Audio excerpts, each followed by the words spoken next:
Gue cuma mau mengingatkan aja bahwa laporan di kepolisian itu bukan akhir dari segalanya. Ingat, masih ada pengadilan sampai gue tidak terbukti bersalah. Setelah Nikita Mirzani ditetapkan tersangka, rival-rival Nikita berpesta pora. Mereka senang dan demen rival mereka Nikita Mirzani ditetapkan menjadi tersangka. Tetapi hal tersebut tidak dengan beberapa pengacara, beberapa praktisi hukum yang memberikan dukungan kepada Nikita Mirzani. Jadi ada dua substansi yang harus dikumpas ya, dari sisi kata pemerasan juga dari sisi kata produknya itu jelas atau enggak ya? Iya, ya pasti dong. Kenapa dia kalau seandainya jelas produknya, ngapain harus nyuap orang? Nah, Ngomong soal itu aja intinya kan. Kalau saya legal, ngapain rugi-rugi itu sekian miliar? Ya itu aja kata kuncinya kan. Jadi kalau ditanya kedua belah pihak, tanya aja kedua belah pihak. Di sini benar nggak? Itu jangan nggak benar. Kenapa ada bargaining position minta uang? Di sini benar nggak? Dicek, nggak benar juga kan gitu kan? Ya sudah, dari sektor ini tindak pidana tentang kesehatan, ya undang-undang kesehatan berlaku, ya. Jika itu tuh sanksinya berat juga tuh.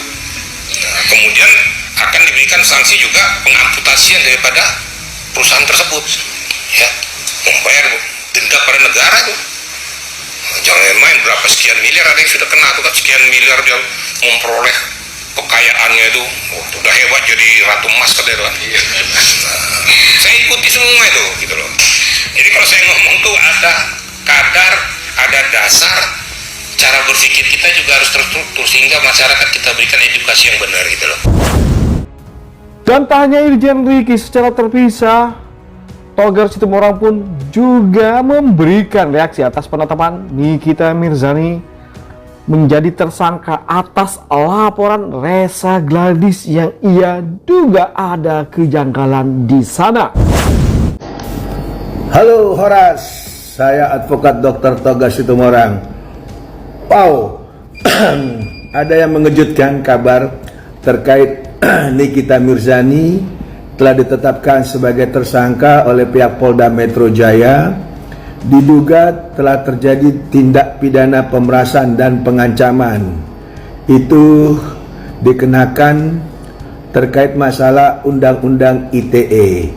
Dan kalau menelisik Undang-Undang ITE tentang pengancaman dan pemerasan, itu masuk di ranah pasal 27 Undang-Undang ITE. Nah, di dalam pasal 27 Undang-Undang ITE ini ancamannya itu hampir mencapai 6 tahun.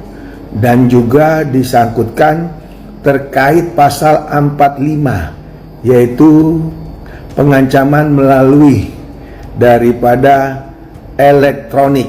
Nah, di sini kalau kita lihat di pasal 27 dan di pasal 45 terkait pengancaman dan pemerasan melalui Undang-Undang ITE, maka kita harus melihatnya secara komprehensif, di mana kalau dibilang pemerasan itu wajib adanya pengancaman memang dimulainya, sehingga orang tersebut merasa terancam dan juga merasa di dalam ketidakberdayaan sehingga menyerahkan sesuatu yang memang diminta oleh si yang mengancam.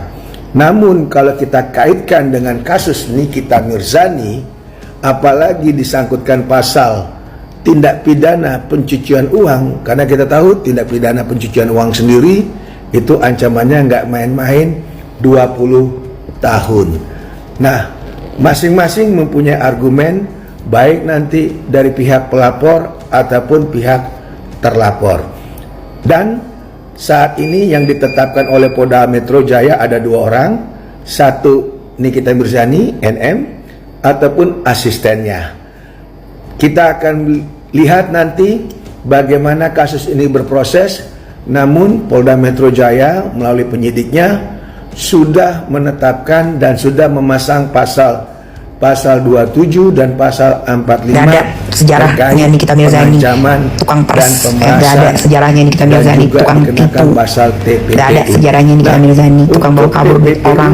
Tindak pidana pencucian uang ini kok saya ada sedikit rancu, karena kalau pidana pemerasan dan pengancaman itu adalah delik umum biasa, artinya apple to apple, orang dengan orang, person dengan person.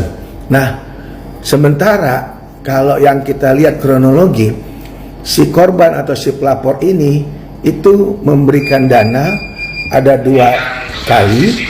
Pertama melalui transfer, dan yang kedua dengan cara memberikan tunai. Di sini kita akan lihat benang merahnya, apakah betul diri orang tersebut diancam atau memang tidak.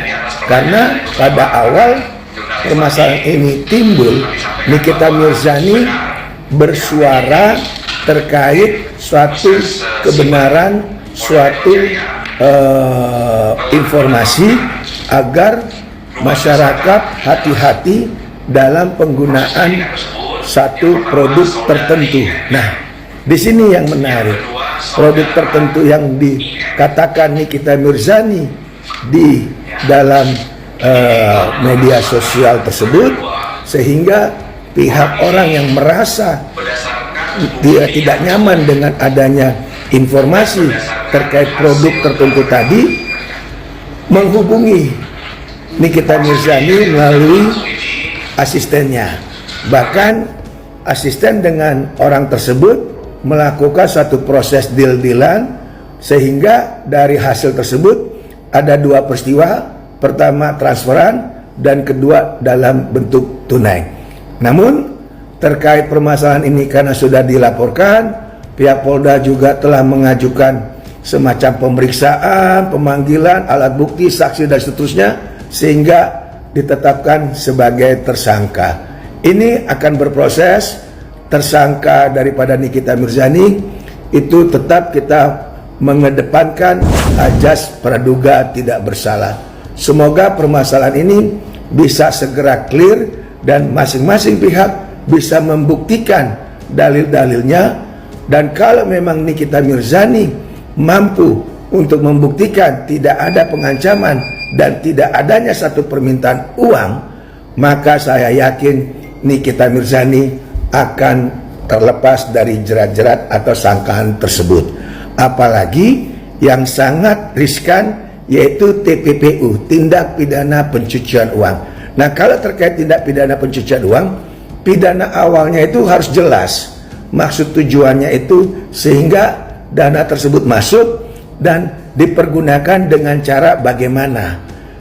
Ya, ini yang akan menjadi debatable, karena ada TPPU-nya, tindak pidana pencucian uang.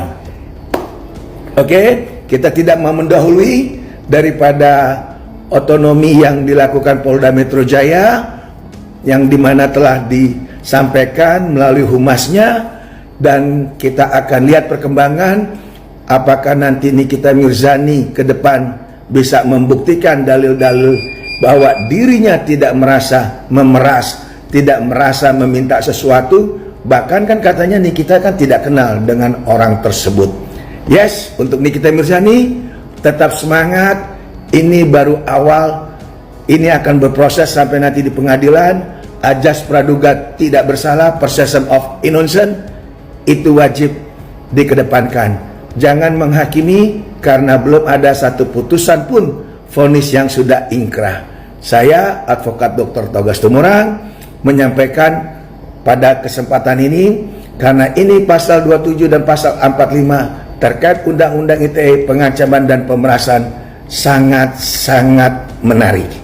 Apalagi kalau dikaitkan tindak pidana pencucian uang. Semangat untuk Nikita Mirzani. Shalom. Tuhan memberkati.